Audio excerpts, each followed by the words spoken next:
학점은행제 상담을 하다 보면 고등학생분들이 졸업 이후에 학점은행제를 하려고 제게 문의 주시는 경우가 있습니다. 특히 지금처럼 수능이 끝나는 날짜 아니면 고등학교 졸업 날짜 기준으로 제일 많고요. 시작하기 전에 어떻게 해야 할지 알아보고 좀 더 나아가서 졸업을 앞두고 아예 방문 상담 신청을 하는 학생분들도 있습니다. 원래는 제가 이 주제를 12월이나 1월쯤 업로드하려고 했었는데 고등학교 졸업을 앞두고 제게 학점은행제 관련해서 문의를 주시는 학습자분들이 워낙 많고 방문 상담을 요청하는 분들도 생각했던 것보다 많아서 기존에 계획했던 것보다 일찍 이 주제를 다루게 되었습니다. 열정적으로 학점은행제를 알아보는 고등학교 졸업 예정 학습자분들을 위한 영상 지금 바로 시작하겠습니다. 이번 영상은 고등학교 졸업을 앞둔 학습자분들이 앞으로 어떤 수업을 들어야 하는지, 기간은 얼마나 잡아야 할지에 대해서 다루는 게 아닙니다. 학습자분들마다 공부 과정이 다 똑같은 게 아니다 보니까 내가 어떤 수업을 들어야 할지, 기간은 얼마나 걸리는지 이런 내용은 별도로 알아보거나 상담을 받는 게 더 좋습니다. 그러면 오늘 제가 설명드릴 내용은 뭐냐? 학점은행제를 알아보는 고등학교 졸업 예정 학생분들 모두가 알아야 할 정말 기본적인 내용. 내가 학점은행제를 하고 싶어서 학점은행제를 알아보고 있는데 본인이 고등학교 졸업 예정이다. 그러면 어떤 과정을 하든 상관없이 꼭 알아두셔야 하는 내용이고요. 몇 가지로 나눠서 설명을 드릴 건데 첫 번째로 설명해드릴 내용, 이게 오늘 영상 안에서 가장 중요하다고 생각합니다. 그럼 첫 번째 내용은 뭐냐? 학점을 이수하는 모든 과정은 고등학교 졸업 날짜 이후에 이루어져야 한다는 것입니다. 보충 설명할게요. 학점은행제는 고등학교 졸업 대상자를 기준으로 진행하실 수가 있습니다. 고등학교 졸업 예정이 아닙니다. 졸업 날짜 이후에 진행해 주셔야 돼요. 예를 하나 들어서 지금부터 학점은행제를 알아보고 있는 고3 학생이 있는데 이 학생의 졸업 날짜가 2022년 2월 5일 예정입니다. 그러면 이 학생은 학점은행제 수업 개강 날짜, 학점으로 인정되는 자격증 취득 날짜 전부 다 2022년 2월 5일에 이루어져야 한다는 것입니다. 지금 이 학생 졸업 날짜가 2022년 2월 5일인데 학점은행제 수업이 2월 1일에 개강했다 하면은 그 수업은 수료하셔도 학점 인정이 안 됩니다. 수업 개강뿐만 아니라 졸업 날짜 이전에 학점 인정 자격증을 얻으면 그 학점은 학점으로 인정을 받을 수가 없어요. 정말 기본적인 내용인데 여기서 만약 실수를 했다, 돌이킬 수 없을 만큼 학습 과정이 꼬여버립니다. 그래서 제가 이렇게 반복해서 강조하는 겁니다. 학점은행제 개강 날짜 및 자격증 취득 날짜는 무조건 졸업 날짜 이후에 이루어져야 한다. 고등학교 졸업을 앞두고 학점은행제를 시작하는 학생분들이라면 꼭 알아두세요. 두 번째, 대학교를 다니면서 학점은행제를 해도 되는가에 대한 내용입니다. 고등학교 졸업 예정 학생분들 중에서 대학교를 합격한 상태에서 학점은행제를 알아보는 경우가 있습니다. 대학을 다니며 학점은행제로 편입을 한다던가 아니면 얻고 싶은 자격증이 있는데 합격한 대학교의 전공과는 관련이 없는 자격증이라서 학점은행제를 따로 알아볼 겁니다. 이뿐만이 아니라 대학 진학을 하지 않고 학점은행제만 한다고 했을 때 부모님이 반대를 해서 학점은행제를 시작하지 못할 때도 있죠.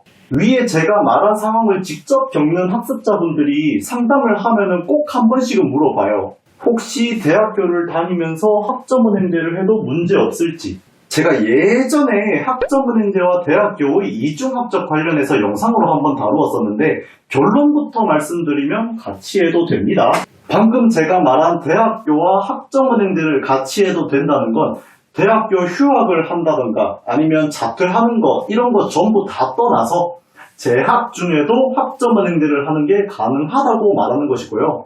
대학교 측에서 학생이 학점은행제를 하는지 안 하는지 확인할 방법도 권한도 없는 만큼 대학과 학점은행제는 휴학, 자퇴 여부와는 상관없이 함께 병행하셔도 괜찮습니다. 이 부분에 대해서 좀 더 세부적으로 알고자 하는 내용이 있으시다면 이전에 제가 업로드했던 이중합격 관련 영상 한번 보시면 됩니다. 대학교와 학점은행제를 같이 한다고 해서 이중합격에 걸리진 않을까 걱정하지 마시고 편하게 병행해 주시면 됩니다.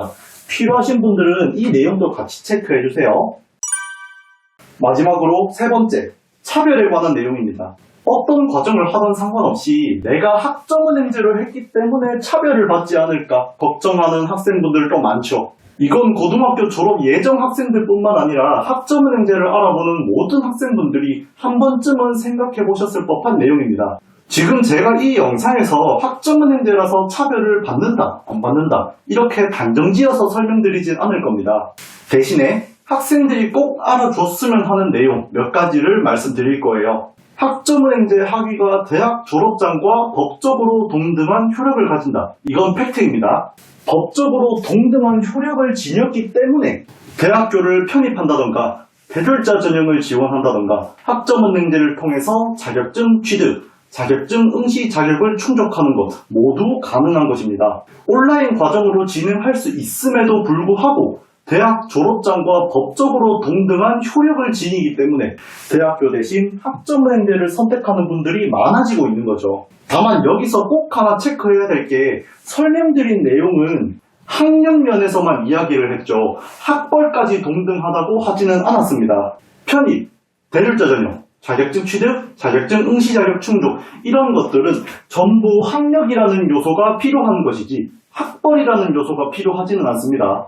그럼 여기서 하나 알아야죠. 학점은행제의 학벌은 어느 정도인가? 4년제 대학과 학점은행제 학사 이 두 가지를 비교해보면 학점은행제 학벌 가치는 일반 대학 졸업장의 10분의 1 정도라고 보시면 됩니다. 학점은행제를 해보신 분들은 아시겠지만 온라인 학점은행제는 입학 절차도 없고 오프라인으로 해도 접수 절차나 점수 반영이 깐깐한 것도 아니죠. 입학이라는 게 사실상 무의미하고 학년 상관없이 학점만 모아서 끝내는 과정이다 보니까 일반 대학교와는 비교도 할 수 없을 만큼 난이도가 낮습니다. 이걸 보면 대학교 학벌과 학점은행제 학벌이 같다는 게 더 이상하겠죠. 대학과 학점은행제 학벌 가치가 똑같다고 하는 게 더 이상하게 여겨질 만큼 학점은행제의 학벌 가치는 낮습니다. 학점은행제 학벌 가치에 대해서는 기대를 안 하는 게 맞아요. 편입, 대졸자 전형, 자격증 취득 이런 것처럼 학벌 상관없이 학력만 필요로 하는 것이라면 학점은행제를 통해서 하셔도 상관이 없습니다만 대학 이름을 걸고 무언가를 해야 하는 경우에는 학점은행제를 하시면 안 됩니다. 학력 면에서는 동등한 효력을 가지는 건 맞지만 학벌의 가치까지 똑같은 건 아니기 때문에 이를 꼭 알고 시작을 해주시길 바랍니다. 이렇게 고등학교 졸업 예정 학습자분들이 알아야 할 내용에 대해서 설명을 드렸는데요. 오늘 설명드린 내용 중에서 추가로 궁금하신 부분이 있거나 학습 상담이 필요하다 하시면은 영상 더보기란에 오픈 카톡 상담 및 메일 상담 두 가지를 활용해서 제게 문의해 주시면 언제든지 상담 도와드리겠습니다. 오늘도 긴 영상 시청해 주셔서 정말 감사합니다. 지금까지 기름진 학점은행제 안선생이었습니다.